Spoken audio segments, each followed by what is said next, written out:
பயிர் என்ன வேணாலும் பண்ணுங்க. மெயின் பயிரை சுத்தி வரப்பு முழுக்க தட்ட பயிர்னு சொல்ற காராமணியை நட்டு வச்சிருங்க.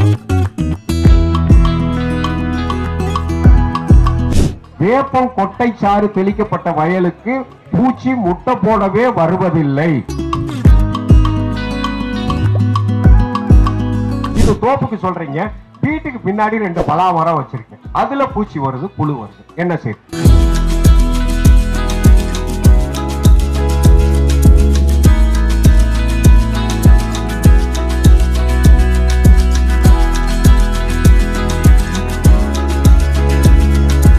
இப்பதான் ஒரு இன்ட்ரெஸ்டிங்கான கதையை சொல்ல போறேன். வயல்ல இருக்கிற அந்த குளவிகளோ புழுவுக்குள்ள முட்டை போடுறதுதான் பார்த்தோம். முதையே சொன்னோம், என்ன வார்த்தை சொன்னோம்? 3.5 லட்சம் ஜாதி குளவிகள் வயல்ல இருக்கு. 3.5 லட்சம் ஜாதியில உங்களோட பேனா நுனியிலேயே 10ல இருந்து 100 குளவி உட்கார்ற அளவுக்கு கண்ணுக்கு தெரியாத குளவிகள்ல இருந்து உங்களோட சுண்டு விரல் சைஸ் வரைக்கும் இருக்கிற குளவிகள்னு பார்த்தோம். இந்த குளவிகள்ல 4 டைப், செலந்தில 3 டைப் இருக்கிற மாதிரி, வலை பின்னும் செலந்தி, வலை பின்னாத செலந்தி, தரையில தாவும் செலந்தி மாதிரி குளவில 4 டைப். பார்த்த இது வரைக்கும் பார்த்த குளவி அடுத்த பூச்சியோட புழுவுக்குள்ள முட்டை போடுற குளவி. ஆனா இப்ப இந்த பேனா நுனியில உட்கார்ந்து இருக்கிற கண்ணுக்கு தெரியாத குளவிகள், கண்ணுக்கு தெரியாத குளவிகள் என்ன செய்யுதுன்னா, பச்சை புழுவோ வயல்ல இருக்கிற எந்த புழுவுமோ பூச்சி போட்ட முட்டையிலிருந்து பொறிச்சுதான் புழுவா மாறும். புழுதான் நம்மளோட பூவையோ இலையவோ வேறையோ தண்டையோ காயவோ ஏதோ ஒன்ன கரிச்சு தின்னு முடிச்சிட்டு கூட்டு புழுவா மாறும். கூட்டு புழுங்கிறது தன்னை சுத்தி கூடு கட்டிக்கிட்டு வயசுக்கு வர்ற பருவம். அந்த கூட்டு புழுவுல இருந்து பொத்துக்கிட்டு வெளியே வர்றதான் பூச்சி. ஈயா இருக்கலாம், எறும்பா இருக்கலாம், குளவியா இருக்கலாம், வண்டா இருக்கலாம், வண்ணத்து பூச்சியா இருக்கலாம், அந்து பூச்சியா இருக்கலாம். இது எல்லாத்துக்குமே மொத்தம் 4 ஸ்டேஜ் இருக்கு. அது என்ன வைக்கும்? முட்டை வைக்கும். முட்டையிலிருந்து புழு, புழுவுல இருந்து கூட்டு புழு, கூட்டு புழுவுல இருந்து தாய் பூச்சி. இப்ப இந்த 4 ஸ்டேஜ்லயுமே வயலுக்குள்ள கெடுதல் செய்யற பூச்சிகள் உக்காந்துருக்கும். இப்பதான் பாயிண்ட் வர்றோம். என்ன வர்றோம்? இது வரைக்கும் சொன்ன கதையில பார்த்த குளவிகள் அடுத்த பூச்சியோட புழுவுக்குள்ள முட்டை போடுற குளவிகள். ஆனா இந்த பேனா நுனியில உக்காடுற அளவுக்கு கண்ணுக்கு தெரியாத குளவிகள் இருக்கு பாத்தீங்களா? இந்த குளவிகள் என்ன செய்யும் தெரியுமா? புழு உடம்ப தேடாது. புழுவுக்கு பதில பூச்சி போட்ட முட்டைகளை எங்க இருக்குன்னு தேடும். பூச்சிகளோட முட்டைகளுக்கு மேல போய் உக்காந்து இது முட்டையை உள்ள சொரிட்டு வந்துடும். முட்டைக்குள்ள முட்டை, வெஜிடேரியன் முட்டைக்குள்ள நான் வெஜிடேரியன் முட்டை. வெஜிடேரியன் பூச்சியோட முட்டையெல்லாம் எங்க இருக்குன்னு தேடி போய் குளவி தன்னோட முட்டையை உள்ள சொரிட்டு வந்துடும். நார்மலா பூச்சிகளோட முட்டை 2ல இருந்து 3 நாள் ஆகும் பொறிச்சு புழு வெளியே வர்றதுக்கு. ஆனா இந்த கண்ணுக்கு தெரியாத குளவிகளோட முட்டை 24 மணி நேரத்துக்குள்ள பொறிச்சிடும். பொறிச்ச உடனே வெளியே வர்ற குளவி புழு இந்த வெஜிடேரியன் பூச்சியோட முட்டையா ஆம்லேட் போடுறதா வேலை. வெஜிடேரியன் முட்டையவே தின்னு முடிச்சு கூட்டு புழுவா மாறி அதுல இருந்து குளவி வெளியே பறக்கும். 3 நாள்ல குளவி ஆகி வெளியே பறந்துடும். அப்ப இப்ப என்ன அர்த்தம்? வெஜிடேரியன் பூச்சியோட முட்டை ஸ்டேஜ்லயே சமாதி, புழுவே வெளியே வராது. இங்கதான் டெக்னிக். குளவியில 4 டைப்பான குளவி. அடுத்த பூச்சியோட முட்டைக்குள்ள முட்டை வைக்கிற குளவி, அடுத்த பூச்சியோட புழுவுக்குள்ள முட்டை வைக்கிற குளவி, அடுத்த பூச்சியோட கூட்டு புழுவுக்குள்ள முட்டை வைக்கிற குளவி, அடுத்த பூச்சிக்குள்ளேயே முட்டை வைக்கிற குளவி. குளவியில 4 டைப். குளவி இருந்தாலே வயல்ல உங்களோட புழுவை பத்தி கவலையே பட வேண்டாம். 3.5 லட்சம் ஜாதி. ஆனா இந்த குளவியை எப்படி வயலுக்கு கொண்டு வரணும்? அங்கதான் நம்ம சொன்ன முதல் பாயிண்ட்டுக்கு போயிடும். நீங்க மெயின் பயிர் என்ன வேணாலும் பண்ணுங்க. மெயின் பயிரை சுத்தி வரப்பு முழுக்க தட்ட பயிர்னு சொல்ற காராமணியை நட்டு வச்சிருங்க. தட்ட பயிர்னு சொல்ற காராமணியை திங்கிறதுக்கு அசுவினின்னு சொல்ற சாறு உறிஞ்சும் பூச்சி 100 கணக்குல இல்ல 1000 கணக்குல தட்ட பயிரோட இலைக்கு பின்னாடி வந்து உட்கார்ந்து தட்ட பயிரை திங்க ஆரம்பிக்கும். அந்த அசுவினிய பார்த்த உடனே நான் சொல்லி இருக்கிறது உங்களுக்கு 2 நல்லது செய்யற பூச்சி தான் சொல்லியிருக்கேன். ஒன்னு செலந்து, இன்னொன்னு குளவி. அது போக 120 வகையான நன்மை செய்யும் பூச்சிகள் வயல்களுக்குள்ள அலையுது. 120 வகையான நன்மை செய்யும் பூச்சிகள். இந்த நன்மை செய்யும் பூச்சிகள் எல்லாமே தட்டப்பயிரில் இருக்க அசுவினிய திங்கிறதுக்கு உங்க வயலுக்கு ஆட்டோமேட்டிக்கா வந்துடும்.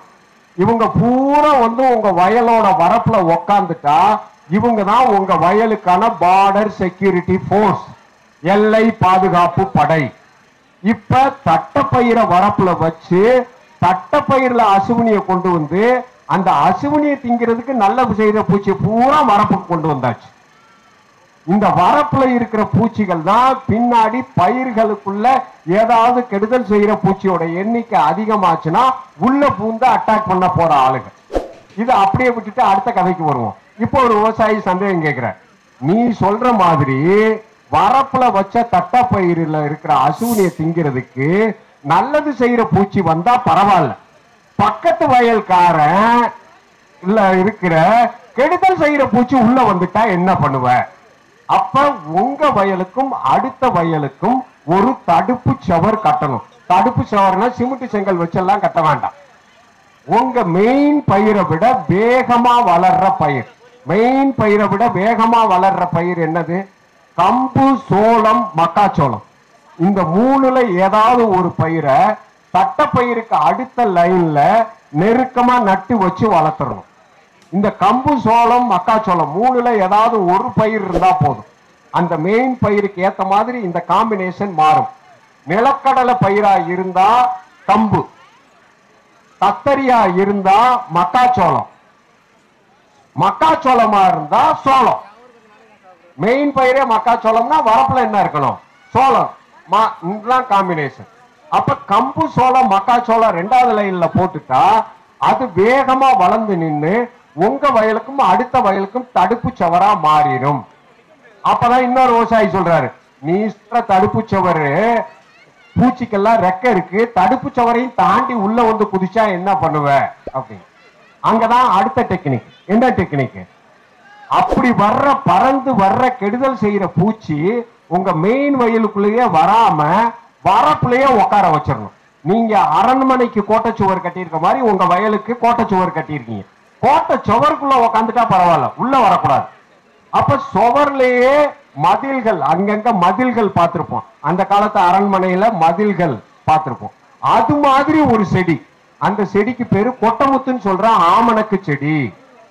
முதல் லைன் தட்டப்பயிர் போட்டாச்சு, அடுத்த லைன் கம்பு, சோளம், மக்காச்சோளத்துல ஏதாவது ஒரு பயிரை போட்டாச்சு. அதுக்கும் வெளியே கொட்டமுத்துன்னு சொல்ற ஆமணக்கு செடி நெருக்கமா நடப்படக்கூடாது. இந்த கம்பு தட்டப்பயிரும் கம்பு, சோளம், மக்காச்சோளமும் நெருக்கமா நட்டுறலாம். ஆனா இந்த கொட்டமுத்துன்னு சொல்ற ஆமணக்கு செடி 8 அடிக்கு ஒரு செடி தான். உங்க வயலோட வெளி வட்டத்துல 8 அடிக்கு ஒரு செடி.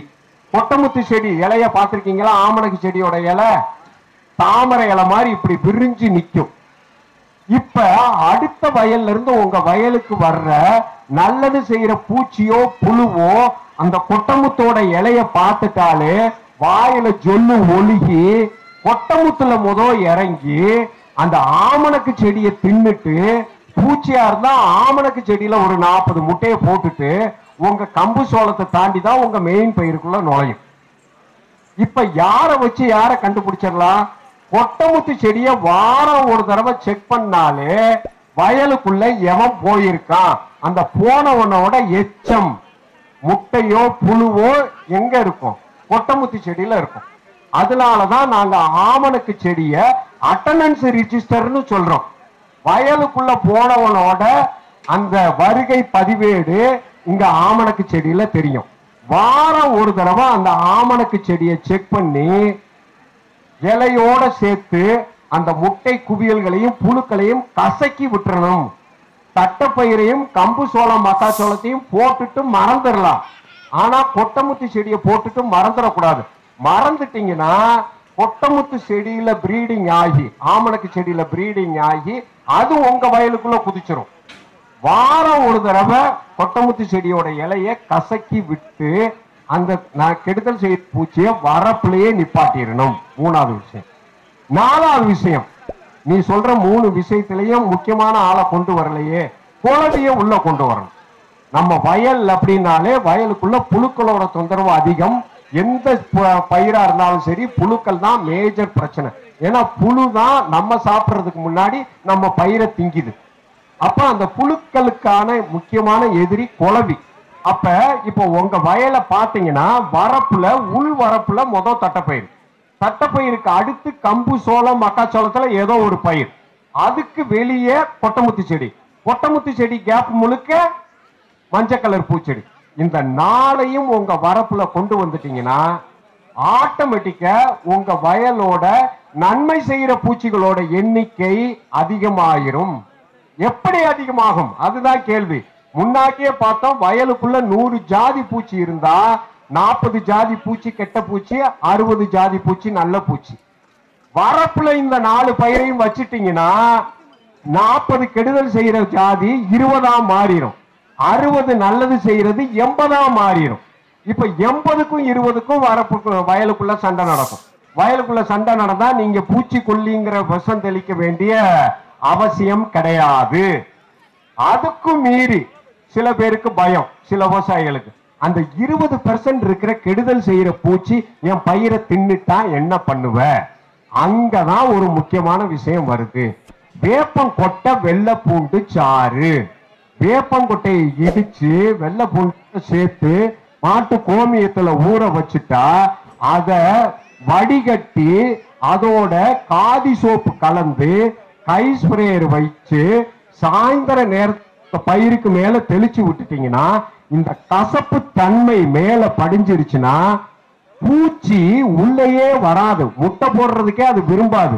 ஏன்னா நான் போடுற முட்டையில இருந்து வர்ற புழுவால இந்த கசப்பு பயிரை திங்க முடியாதுன்னு முடிவு பண்ணி பக்கத்துல உரம் போட்ட வயல்ல போய் முட்டையை போட்டோம். இயற்கை விவசாயம் பண்றதுல இதுதான் ஒரு அட்வான்டேஜ். வேப்பம் கொட்டை சாறு தெளிக்கப்பட்ட வயலுக்கு பூச்சி முட்டை போடவே வருவதில்லை. அதுக்கு மீறி வந்து முட்டை போட்டாலும் முட்டையிலிருந்து பொறிஞ்சு வர்ற இளம் புழுக்களால இந்த கசப்பு தன்மை உள்ள பயிரை சாப்பிட முடியாது. அதுக்கு மீறி சாப்பிட்டு வளர்ந்தாலும் இந்த கசப்பு தன்மையுள்ள பொருள் புழுவோட உடம்புக்குள்ள போய் மலட்டு தன்மையை உருவாக்குறதுனால புழு வளர்ந்து பெருசாகி கூட்டு புழுவா மாற முடியாது. கூட்டு புழுவா மாறிட்டாலும் பூச்சியா மாற முடியாது. பூச்சியா மாறிட்டாலும் முட்டை போடுற பூரா பூமுட்டையா ஆயிரும். வேப்பங்குட்டையோட சக்தி இதுதான். ஒண்ணு முட்டையே போட முடியாது, முட்டை போட்டு புழு வந்தா சாப்பிட முடியாது. சாப்பிட்டு வளர்ந்து பூச்சியா மாறிட்டாலும் பூச்சி போடுற முட்டையெல்லாம் என்னவா மாறிடும்? பூமுட்டையா மாறிடும். இந்த 5 விஷயங்களை ஒரு விவசாயி தன்னோட வயல்ல கடைபிடிச்சா, வரப்புல இந்த 4 செடியும் வச்சுட்டு வேப்பங்குட்டை வெள்ளைப்பூண்டு சார பயிருக்கு மேல தெளிச்சா வயலுக்கு பூச்சி மருந்துன்னு சொல்ற உயிர்கொல்லி விஷம் அடிக்க வேண்டிய தேவையே இல்லை. இப்ப பாயிண்ட்டுக்கு வாங்க. என்ன பாயிண்ட்? நீ சொல்ற இது வரைக்கும் சொன்னதெல்லாம் வயல்னு சொல்ற நான் சதுரங்களுக்கு நடுவுல இருக்கிற பயிர்களுக்கு, நெல்லு, கரும்பு, வாழை, கத்தரி, தக்காளி, வெண்டை, இந்த மாதிரி பலா மரம், முந்தி மரம், தென்னந்தோப்பு, மாந்தோப்பு என்ன செய்யறது? ஒன்னும் பிரச்சனை இல்லை. இந்த 2 மரங்களுக்கு நடுவுல இருக்கிற இந்த கேப்ப பூரா உழுதுட்டு உழுத இடத்துல பூரா 1 ஏக்கர் தோப்பு அப்படின்னு வச்சா 10 இடங்களை செலக்ட் பண்ணிட்டு, தோப்பு சதுரமா இருக்கிறதா கற்பனைக்குங்க, 10 இடங்களை செலக்ட் பண்ணி அந்த 10 இடங்களை ஒரு ரவுண்டு, எத்தனை ரவுண்டு? 10 அடி ரவுண்டு. இப்ப 2 மரத்துக்கு நடுவுல 25 அடி கேப். இந்த 25 அடி கேப்ல கிட்டத்தட்ட 25 அடி கேப் இருக்கு நம்மளுக்கு. இந்த 25 அடி கேப்ல இப்படி ஒரு ரவுண்டுக்கு முதல் தட்டைப்பயிரை விதைங்க. ஒரு 10 அடி கேப்ல தட்டைப்பயிறு விதைங்க ரவுண்டா. அந்த தட்டைப்பயிரை சுத்தி கம்பு சோளம், மக்காச்சோளம் விதைச்சு விடுங்க. அதுக்கு அடுத்து 4 இடத்துல கொட்டமுத்து செடிய வைங்க. அந்த கேப் முழுக்க சாமந்தி பூவை நட்டு வச்சிருங்க.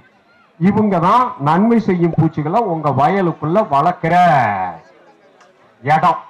இதுல உருவாகிற நன்மை செய்யற பூச்சிகள் உங்க தோப்பு முழுக்க பறந்து கெடுதல் செய்யற பூச்சிகளை காலி பண்ணிக்கிறோம். அடுத்த வருஷம் நான் இந்த இடத்துக்கு ரெக்கமெண்ட் பண்றது, இவங்களுக்கு முன்னாடியே கோட்டேரி சிவகுமார் சொன்னாரு, எங்க ஏரியாவுல இதுவரைக்கும் பலா மரத்துக்கு தான் மருந்த தொடல விவசாயிகள். ஆனா கடந்த 4 வருஷம் பலாவுக்கும் மருந்து அடிக்க ஆரம்பிக்கிறாங்க. மருந்தடிக்காத இயற்கை பொருள் இதுவரைக்கும் பலாவாதான். முக்கணிகள்ல மருந்தடிக்காத ஒரே கனி பலா. வாழைக்கெல்லாம் மருந்து எக்கு தப்பு. மாவுக்கு பூ பூக்கும் போதே மருந்து. பலா மட்டும்தான் தப்பிச்சுக்கிட்டு இருந்துச்சு. இப்ப பலாவும் விஷமாயிருமோன்னு அவருக்கு ஒரு அச்சம்.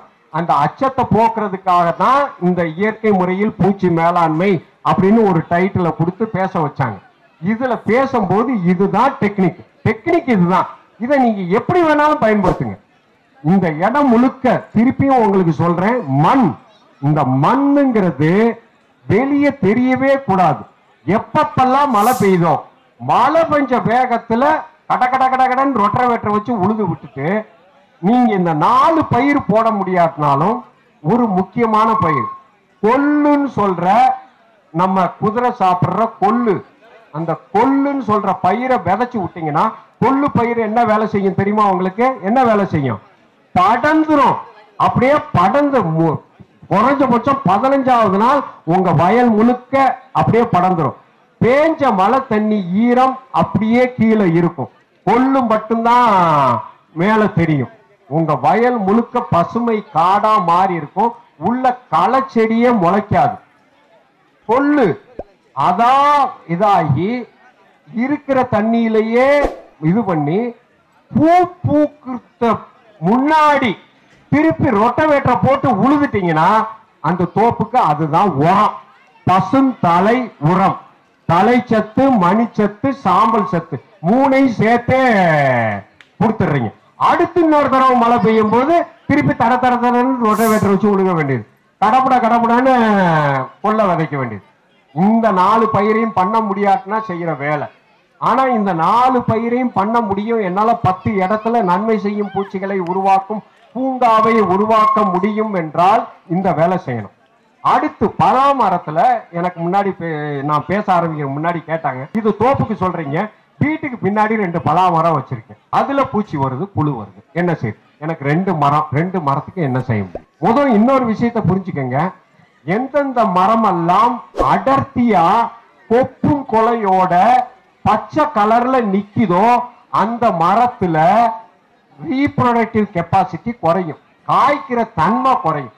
கண்டிப்பா கவாத்து அப்படிங்கிறது உறுதியா நடக்கணும். இங்க பண்ருட்டி பலாவுக்கெல்லாம் கவாத்து கண்டிப்பா பண்றாங்க. நீங்க வந்து பாத்தீங்கன்னாலே நல்ல பிஞ்சை மட்டும் விட்டுட்டு கெட்ட பிஞ்செல்லாம் கத்தி வச்சு கீறி விட்டுருவாங்க. அது மாதிரி உங்களுக்கும் பிஞ்சு வரும்போது அந்த வேலையை செய்யற லோக்கல் ஆள்களை பிடிச்சு மரத்துக்கு மேல வரைக்கும் ஏற சொல்லி கவாத்து பண்ணிடணும். கெடுதல் செய்யற பிஞ்சுகளை பூரா நம்ம பிஞ்சு சரியில்லாததை பூரா வெட்டி விட்டுறணும். நல்ல இது செய்யறதுனால மனசுக்குள்ள ஒரு பயம், என்னடா ஒரு மரத்துக்கு 100 பிஞ்சு பிடிச்சிருக்கு, 100 காய் காய்க்கும்னு பார்த்தேன். நீ இப்படி சொல்றத பார்த்தா 25 பிஞ்சு கழிக்கிறதுல ஒன்னும் பிரச்சனையே இல்லை. மரம் 100 காய்களுக்கான சத்தை மிச்சம் இருக்கிற 75 காய்களுக்கு கொடுத்து உங்களோட டோட்டல் கெப்பாசிட்டி குறையாது. திருப்பி உங்களுக்கு நல்ல பிஞ்சு பழம் வேணுமா, இல்ல 100 பழத்துல 25 கெட்ட பழம் வேணுமா, நீங்க தான் முடிவு பண்ணி. இதுதான் ஒரு நார்மலா வேளாண்மையில விவசாய துறையில ரெக்கமெண்ட் பண்ற டெக்னிக். இந்த டெக்னிக்கை கடைபிடிச்சீங்கன்னா உயிர் கொல்லி விஷங்கிற பூச்சி மருந்து உங்க வயலுக்கு வராமையே நீங்க இயற்கை வேளாண்மை பண்ணலாம். இன்னொருத்தரோட கேள்விக்கு பதில் சொல்லணும். என்ன கேள்வி கேட்டாரு? இப்ப இருக்கிற பிரச்சனை என் வயல் முழுக்க மாவு பூச்சிக்கு ஏதாவது பண்ண முடியுமா? திருப்பி அது நெல் பயிரா இருந்தாலும் சரி, கத்தரியா இருந்தாலும் சரி, மிளகாயா இருந்தாலும் சரி, தக்காளியா இருந்தாலும் சரி, நீங்க மெயின் பயிர் நடவு பண்ணும் போது வரப்புல இந்த 4 பயிரையும் போட்டா இந்த 4 பயிர்ல வர்ற நன்மை செய்யும் பூச்சிகள் மாவு பூச்சியை வர விடாது. அவர் சொல்றாரு நான் இந்த 4 வேலையும் பண்ணல, உள்ள மாவு பூச்சி வந்துருச்சு, என்ன செய்யணும்? மாவு பூச்சியா இருக்கலாம். இப்ப தென்னை மரத்துல இருக்கிற ரூகோ சுருள் வெள்ளையி, இப்ப தென்னை மரம் முழுக்க பாத்தீங்கன்னா கருப்பு கலர்ல இலை முழுக்க கரும்பூஞ்சானம் படைஞ்சு குன்னி போய் உக்காந்துருக்கு. இதுக்கு என்ன பண்றது? வெள்ளையி மாவு பூச்சி, முன்னாடியே பார்த்தா நம்ம தட்டைப்பயிர்ல அசுவினி, இவங்க எல்லாம் சாறு உறிஞ்சும் பூச்சி கேட்டகரியில வருவாங்க. இலைக்கு பின்னாடி உக்காந்து இலையோட நடு நரம்பு, இலையோட நரம்புகளுக்குள்ளெல்லாம் தன்னோட ஊசி மாதிரி வாயை வச்சு உள்ள குத்தி இலை கடத்துற சத்தை, தாவரங்கள் கடத்துற ஜூஸ தன்னோட வாயை வச்சு உறிஞ்சு குடிச்சிருவாங்க. ஒரு நாளைக்கு அதனோட உடம்பு வெயிட்ட போல 50 மடங்கு சாரை உறிஞ்சு குடிப்பாங்க. 50 மடங்கு சாரை உறிஞ்சு குடிச்சு 48 மடங்க தன்னோட உடம்புல இருந்து வெளியே அனுப்புவாங்க. அப்ப இலைக்கு பின்னாடி உட்காந்து ஒரு பூச்சி இப்படி குடிக்குது அப்படின்னா, குடிச்சிட்டு சொட்டு விழுகுதுன்னா அது என்ன செய்யும்? கீழ் இலையோட மேல் பக்கம் அது அனுப்புற 48 மடங்கு ஜூஸும் கீழ் இலையோட மேல் பக்கம் முழுக்க இனிப்பு திரவமா மாறிடும். கீழ் இலையோட மேல் பக்கம் முழுக்க இனிப்பு திரவம் படிஞ்சிருச்சுன்னா, நீங்க இனிப்பையே நார்மலா வீட்டுல திறந்து வச்சு பாருங்க, 2 நாள்ல அதுக்கு மேல என்ன பிடிச்சிரும்? பூஞ்சானம், பூஞ்சக்காலா மாதிரி பூஞ்சானம் பிடிச்சிரும். அதுதான் இந்த செடிகள்லாம் நடக்கும். இந்த செடிகளுக்கு கீழ் இலையோட மேல் பக்கத்துல அந்த இனிப்பு திரவம் படர்ந்து இருக்கிறதுனால கரும்பூஞ்சானம் படர்ந்து அந்த இலை முழுக்க கண்ணங்கரேர்னு மாறிடும். இப்ப இந்த கீழ் இலையால ஒளிச்சேர்க்கை, போட்டோசிந்தசிஸ் பண்ண முடியாது. மரத்தோட வளர்ச்சி சரசரன்னு குறையும். பூச்சி தாக்குதல்னால மேல் இலை அடி வாங்குது, கீழ் இலை ஒளிச்சேர்க்கை பண்ண முடியலனால டோட்டல் ஒளிச்ச மரமே குன்னி போய் உக்காந்துரும். இப்ப இந்த மாவு பூச்சி வந்துருச்சு, என்ன செய்யணும்? ஒரு பூச்சி அப்படின்னு எடுத்துக்கிட்டா தயவு செய்து நம்ம முன்னாடியே பார்த்த மாதிரி நன்மை செய்யும் பூச்சி, கெடுதல் செய்யற பூச்சின்னு 2 ஜாதி இருக்குன்னு பார்த்துட்டோம். பூச்சிங்கிறது முட்டை, புழு, கூட்டு புழு, தாய் பூச்சி 4 பருவமா இருக்கிறத பார்த்துட்டோம். அதை விட முக்கியமான கேரக்டர், பூச்சியோட ஸ்பெஷல் கேரக்டர் தெரிஞ்சுக்கணும். இங்க இந்த மாவு பூச்சிங்கிறது தான் உடம்புக்கு மேல மெழுகு பூச்சி வச்சுக்கிட்டு இருக்கிற பூச்சி. நீங்க நல்லா போய் அந்த வெள்ளை கலர் பூச்சிய ஒரு பேனா இதை வச்சோ இல்ல உங்களோட ஊக்க வச்சோ, பெண்கள்னா ஊக்க வச்சோ இல்ல மத்த கூர் முனைய வச்சோ உள்ள கிண்டி பாருங்க, மேல கிட்டத்தட்ட 1 மில்லிமீட்டர் அளவுக்கு மெழுகு பூச்சி, அதுக்குள்ளதான் பூச்சி உக்காந்துரும். நீங்க என்னதான் பூச்சி மருந்து விஷம் தெளிச்சாலும் அந்த மெழுகு பூச்சை கரைச்சு அதுக்கு கீழே அந்த விஷம் போகணும், அப்பதான் அந்த பூச்சி சாகும். நீங்க அடிக்கிற எந்த பூச்சி மருந்தும் மெழுகு பூச்சை கரைச்சிட்டு போற டெக்னிக் எல்லாம் கிடையாது. அப்ப இந்த மாவு பூச்சியை கண்ட்ரோல் பண்றதுக்கு 3 டெக்னிக் தான். என்ன 3 டெக்னிக்? எந்த இடத்துல மாவு பூச்சியை வரவிடக்கூடாது, அதுதான் முதல் டெக்னிக். வரப்புல இந்த 4 பயிரையும் போட்டுட்டீங்கன்னா 4 பயிர்ல உருவாகிற நன்மை செய்யற பூச்சியை மாவு பூச்சியை கண்ட்ரோல் பண்ணிடும். 2வது டெக்னிக். நான் இதெல்லாம் விட்டுட்டு வந்துருச்சு அப்படின்னா 3வது டெக்னிக், முன்னாடி வேப்பங்கொட்டை வெள்ளைப்பூண்டு சாறு சொன்னோம். வேப்பங்கொட்டை வெள்ளைப்பூண்டு சாறு மாவு பூச்சிக்கு வேலை செய்ய. ஏன்னா மாவு பூச்சிக்கு மேல மெழுகு பூச்சி வேப்பங்கொட்டையால அரிச்சு உள்ள போகும். அதுக்கு பதிலா டெக்னிக் மாத்தியாச்சு. என்ன டெக்னிக் மாத்தியாச்சு? மொத்தம் மாவு பூச்சி இருக்கிற இடங்களுக்கு மேல வெறும் தண்ணியை ஸ்ப்ரே பண்ணணும். வெறும் தண்ணியை ஸ்ப்ரே பண்ணீங்கன்னா மாவு பூச்சி இருந்த இடத்துல அசைய ஆரம்பிக்கும். அது தன்னோட வாயை உள்ள சொருகி அசையாம 24 மணி நேரம் இன்று 15 நாட்களுக்கும் உரிகிறது. 15 இன்று 24 மணி நேரம் இன்று 50 மடங்கு. யோசிச்சு பாருங்க எவ்வளவு ஜூஸ் உரியும் அப்படின்னு. அப்ப இந்த மாவு பூச்சியை அந்த இடத்த விட்டு ஆட்டணும். ஆட்டுறதுக்காகத்தான் பயங்கர போர்ஸா தண்ணி அடிக்கிறோம். தண்ணி அடிச்ச இடத்துல அது கொஞ்சம் நகரும். அடுத்த அரை மணி நேரத்துக்குள்ள வெறும் தண்ணி அடிச்சாச்சு. இப்ப சோப்பு தண்ணி. சோப்பு தண்ணின்னா என்ன? 1 லிட்டர் தண்ணிக்கு இவ்வளவுதான், ஒரு சிட்டிகை அப்படின்னு சொல்லுவோம். மூக்கு பொடி டப்பாவில இருந்து பொடி எடுக்கிற அளவு 1 சிட்டிகை, இவ்வளவுதான் சோப்பு தூள். எந்த சோப்பு தூளாவும் இருக்கலாம், உங்களோட ரின்னு, சுப்ரீம், அரசன், எந்த சோப்பு தூளாவும் இருக்கலாம். இவ்வளவுதான் சோப்பு தூள். 1 லிட்டர் தண்ணிக்கு இவ்வளவு சோப்பு தூள் போட்டு உங்களுக்கு எத்தனை லிட்டர் தண்ணி தேவையோ அத்தனை லிட்டரையும் சோப்பு தண்ணியா மாத்தி இப்ப அந்த பூச்சிக்கு மேல திருப்பி தெளிங்க. இப்ப இந்த சோப்பு தண்ணி தெளிக்கப்பட்டா பூச்சியோட மெழுகு பூச்சி கரைய ஆரம்பிக்கும். அரை மணி நேரம் கழிச்சு வெறும் தண்ணி, அரை மணி நேரம் கழிச்சு சோப்பு தண்ணி. சோப்பு தண்ணி அடிச்ச அரை மணி நேரத்துல இந்த மெழுகு பூச்சி கரைய ஆரம்பிக்கும். இப்ப அந்த மாவு பூச்சியை போட்டு தள்ளுறதுக்கு வேப்பங்கொட்டை வெள்ளை பூண்டு சாறு கிடையாது, பச்சை மிளகாய் இஞ்சி பூண்டு சாறு. அது என்ன பச்சை மிளகாய் இஞ்சி பூண்டு சாறு 3 கிலோ பச்சை மிளகாய். இதை நான் 1 ஏக்கருக்கு சொல்றேன், உங்க பயிருக்கு ஏத்த மாதிரி மாத்திக்கங்க. 3 கிலோ பச்சை மிளகாய் காம்பை எடுத்துட்டு மிக்சியில போட்டு அரைச்சு பேஸ்டா மாத்தி 100 கிராம் வெள்ளை பூண்டு இடிச்சு 250 ml 1/4 லிட்டர் மண்ணெண்ணெயில ஊற வச்சிடணும். அது தனியா ஒரு பக்கம். இந்த பக்கம் பச்சை மிளகாய் பேஸ்ட்.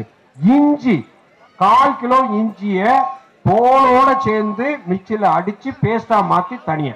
இந்த பக்கம் மிளகாய் பேஸ்ட், இந்த பக்கம் இஞ்சி பேஸ்ட், அந்த பக்கம் மண்ணெண்ணெயில மிதக்கிற வெள்ளை பூண்டு இடிச்சு வைக்கப்பட்ட வெள்ளை பூண்டு. அடுத்த நாள் காலையில இந்த மண்ணெண்ணெயில வைக்க வெள்ளை பூண்டை வடிகட்டி அந்த வெள்ளை பூண்டோட சாறு கலந்த 250 ml மண்ணெண்ணெய். இந்த பக்கம் 3 கிலோ பச்சை மிளகாய் பேஸ்ட், இந்த பக்கம் 1/4 கிலோ இஞ்சி. இந்த 3ஐயும் 10 லிட்டர் தண்ணியில போட்டு கரைச்சிட வேண்டியது. 250 ml மண்ணெண்ணெய், 1/4 கிலோ இஞ்சி பேஸ்ட், 3 கிலோ பச்சை மிளகாய் பேஸ்ட் எல்லாத்தையும் சேர்ந்து 10 லிட்டர் தண்ணியில கரைச்சிட்டீங்கன்னா இதுதான் பச்சை மிளகாய் இஞ்சி பூண்டு கரைசல். இந்த கரைசலை நீங்க 10 லிட்டர் ஒரு டேங்குக்கு கை ஸ்ப்ரே இருக்கு இல்ல 10 லிட்டர் தண்ணிக்கு 3/4 லிட்டர் அப்படின்னா இந்த 10 லிட்டரை வச்சு கிட்டத்தட்ட 150 லிட்டர் அடிக்கலாம். நான் 150 லிட்டர் அடிக்கிறதுக்கான டெக்னிக் சொல்லியிருக்கேன். உங்களுக்கு தேவையான அளவுக்கு முன்னாடியோ பின்னாடியோ கலந்துக்கணும். தேவையான அளவுக்கு கலந்துக்கிட்டு ரேஷியோ மாத்திக்கிட்டு இப்ப இதை அந்த பூச்சிக்கு மேல அடிச்சீங்கன்னா இந்த பச்சை மிளகாய் காரம், இஞ்சி பூண்டு காரம், அதோட மண்ணெண்ணெய், இதுல அந்த பூச்சி அந்த இடத்துல இருந்து கீழே உதுங்கும். இதுதான் திருப்பி கொல்றதுங்கிற டெக்னிக்கெல்லாம் இங்க கிடையாது. அந்த இடத்த விட்டு உதிர வச்சிடறோம். உதிர வச்சுட்டா கீழே அது பூரா நேரா கீழே தான் விழுந்து உதிரும். உதிர்ந்ததை அப்படியே விட்டீங்கன்னா அடுத்த 1 வாரத்துக்குள்ள ஏறி திருப்பி செட்டில் ஆயிடும். அப்போ அந்த இடத்த முழுக்க தண்ணி இருந்துச்சுன்னா தண்ணி பாய்ச்சி உழுதுறணும். தண்ணி இல்லை அப்படின்னா ரொட்டவேட்டரை வச்சு 2 இழுப்பு முன்னாடி பின்னாடி இழுக்கணும். எது வெறும் தண்ணி அடிச்சு 1/2 மணி நேரத்துல சோப்பு தண்ணி அடிச்சு, சோப்பு தண்ணி அடிச்ச 1/2 மணி நேரத்துல பச்சை மிளகாய் இஞ்சி பூண்டு கரைசல் அடிச்ச ஒரு நாளைக்குள்ள அந்த ஏரியா கீழே கிளீன் ஆயிடும். கீழே இருக்கிறது மண்ணுக்குள்ள போய் அடுத்த தலைமுறையை கூட்டுப்புழுவா மாறி உருவாயிடக்கூடாது.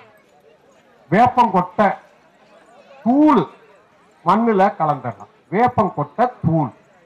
ஸோ இதை தான் நான் உங்களுக்கு ரெக்கமெண்டேஷனா சொல்றேன். இது வரைக்கும் அமைதியா என்னோட பேச்சை கேட்ட உங்க எல்லாருக்கும் நன்றி கூறி விடைபெற்றுக் கொள்கிறேன். நன்றி, வணக்கம்.